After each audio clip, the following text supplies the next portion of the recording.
Oke, let's go. Oke,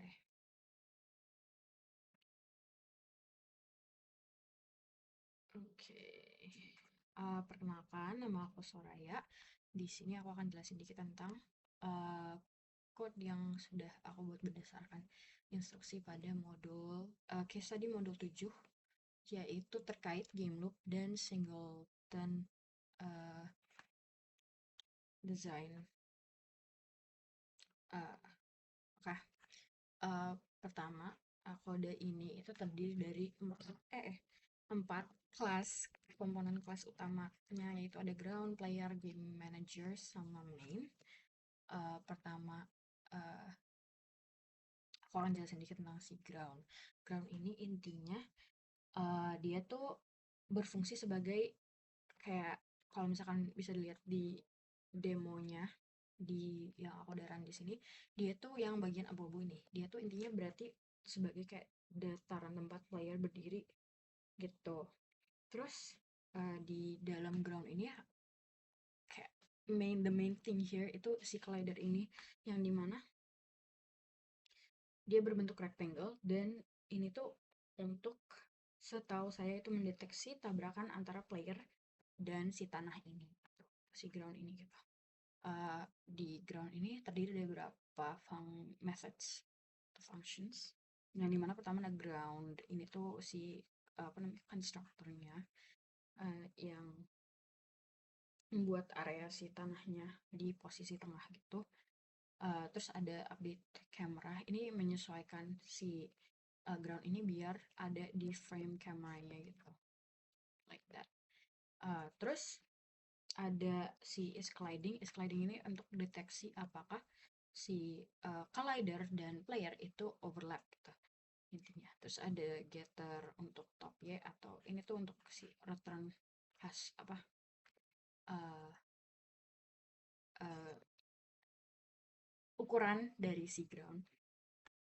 Terus terakhir ada render shape. Render shape ini itu untuk, ya, kayak ngegambarin si ground ini bentuknya kayak gimana gitu lah kurang lebih. Terus dia tuh sesuai dengan instruksi, dia tuh warna abu-abu.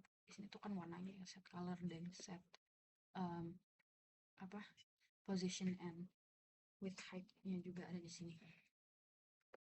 Ini jadi kurang lebih ground itu intinya memastikan si ground atau si bagian ini, si lantai ini itu selalu terlihat di depan kamera, dan juga berfungsi sebagai kayak tempat injeknya si player gitu selama permainannya berlangsung.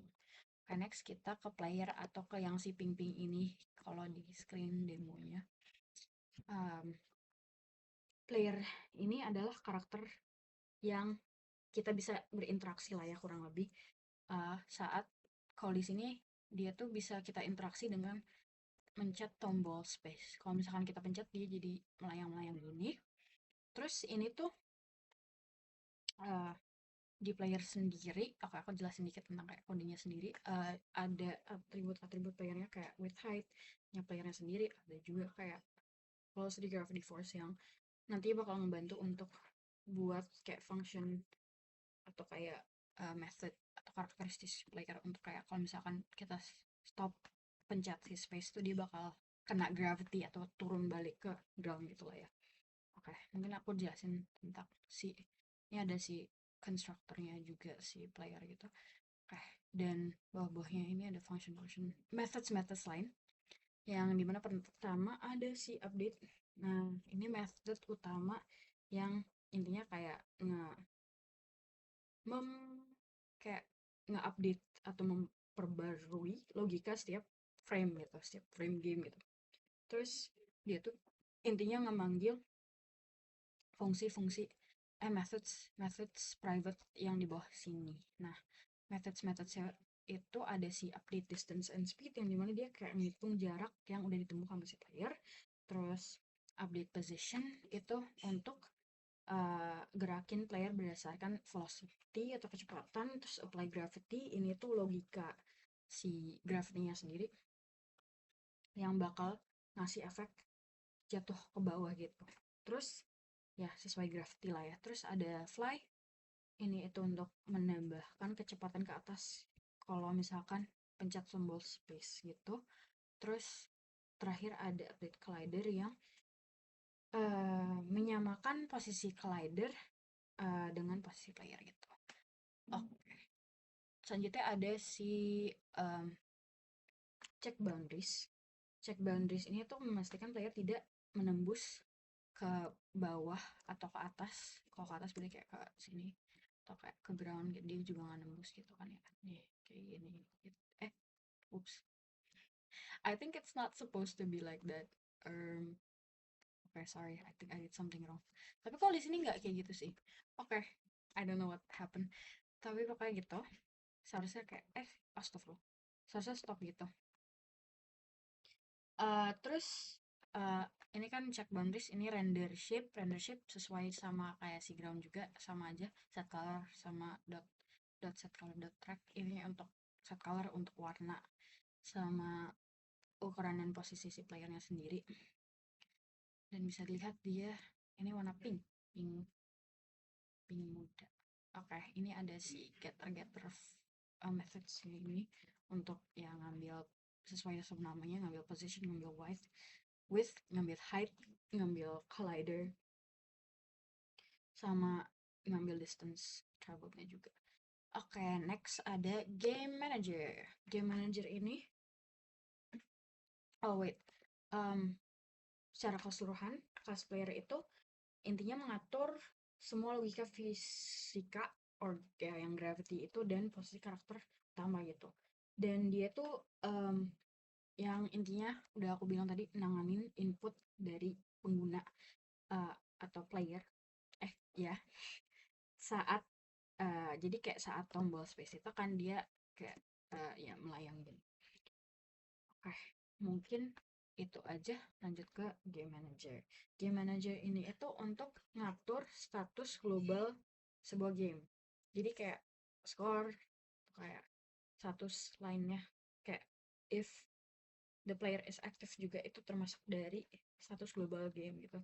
Nah, kelas ini itu implement design pattern singleton, which is singleton pattern, yang itu pola desain yang memastikan hanya ada satu instance game manager. Jadi kayak di seluruh this whole code itu, program game itu tuh cuman ada satu game manager gitu. Function-functionnya sendiri itu pertama ada constructornya. Dia private karena biar kayak mencegah pembuatan objek yang lebih dari satu gitu kalau salah. Terus next ada get instance. Ini tuh untuk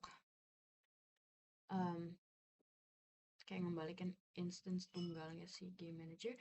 Terus mungkin di sini yang kayak lebih gampang dijelaskan itu start game, sesuai dengan namanya. Ini untuk mengatur ulang skor ke 0 dan menandai bahwa game itu dimulai. Sambil dia tuh juga di sini tambahin kayak ada ngecetak tulisan game started yang bisa lihat di bawah sini. Itu juga kayak penanda game itu udah start gitu ya. Terus lanjut ada set score. Set score ini untuk memperbarui skor hanya kalau game pas lagi aktif, if game is active kan.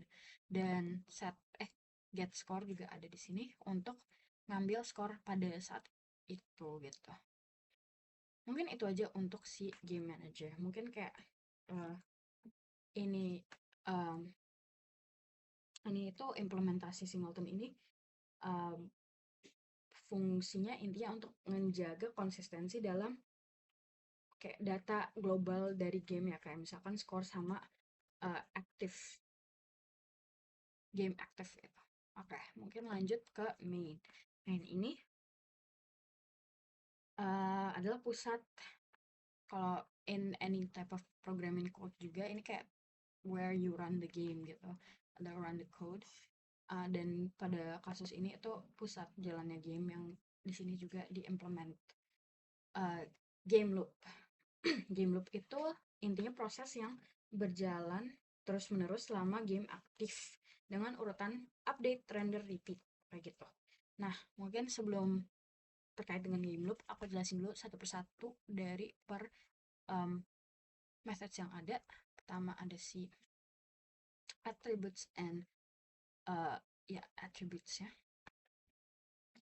Terus nih methods yang ada itu sangat iconic, iconic in a sense that it's a game loop iconic gitu. Mungkin pertama ada create ini intinya dijalankan cuman sekali pada game start gitu. Di sini itu dibuat semua objek utama yang ada intinya, dan itu hanya dibuat sekali doang gitu pas dimulai. Nah, kayak misalkan ada shape, render, game manager, camera, player, ground gitu.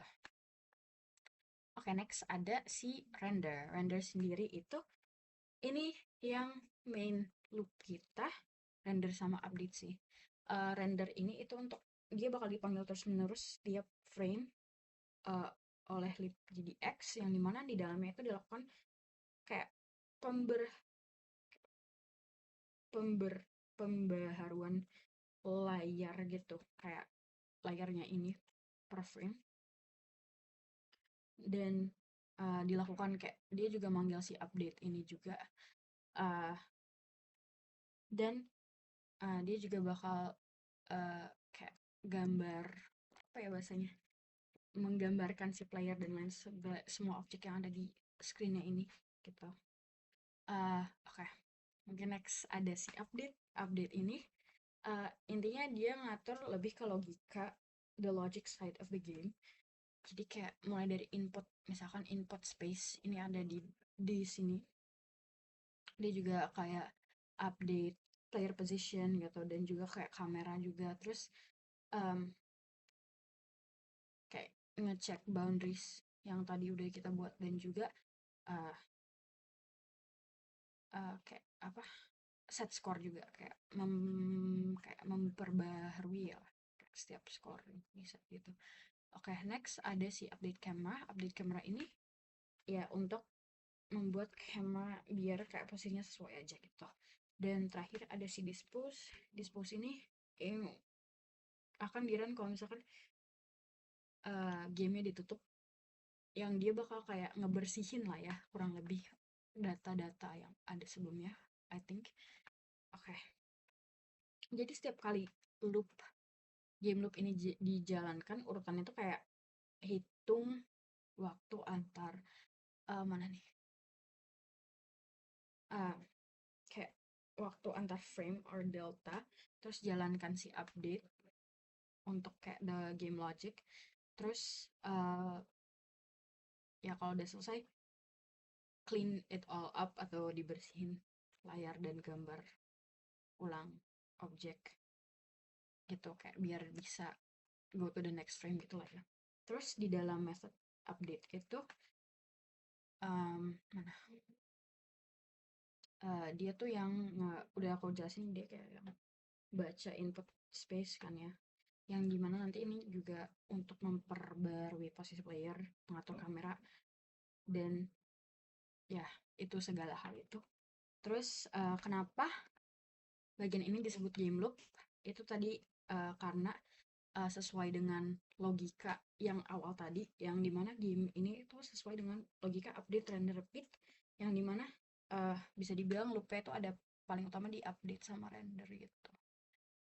Mana ya? Oke. Ini tuh game loop ini sendiri tuh yang buat biar ada perubahan posisi dan gambarnya di screen ini, kayak biar dia nggak stagnan di satu screen doang gitu. Jadi kayak dia tuh setiap frame tuh bakal berbeda-beda screennya. Jadi kayak it's actually like kayak, jadi kayak setiap frame si playernya itu kayak diperbaruin gitu. Dan itu tuh jadi ada efek dimana si playernya ganti posisi gitu kan, terus jadi kayak ada efek dimana player itu kayak melayang gini gitu. Terus jadi implementasi game loop di main itu berfungsi sebagai ya the heart of the game itself, yang buat seluruh komponen game itu terus diperbarui setiap frame gitu, biar kayak emang jalan lah ya, kurang lebih gitu. Dan mungkin Untuk outputnya sendiri bisa dilihat di sini. Yang dari tadi aku udah show. Ini output dari game sendiri. Dan juga yang bagian sini ada tulisan game started. Nah, ini game intinya ya nggak buat ya biar melayang aja sih. Yang dimana si playernya ada si warna pink, backgroundnya ada si biru, dan juga si abu-abu si ground. Mungkin itu aja penjelasan dari aku. Mohon maaf jika ada kesalahan, ada salah kata atau apapun itu. Sekian dari aku, terima kasih.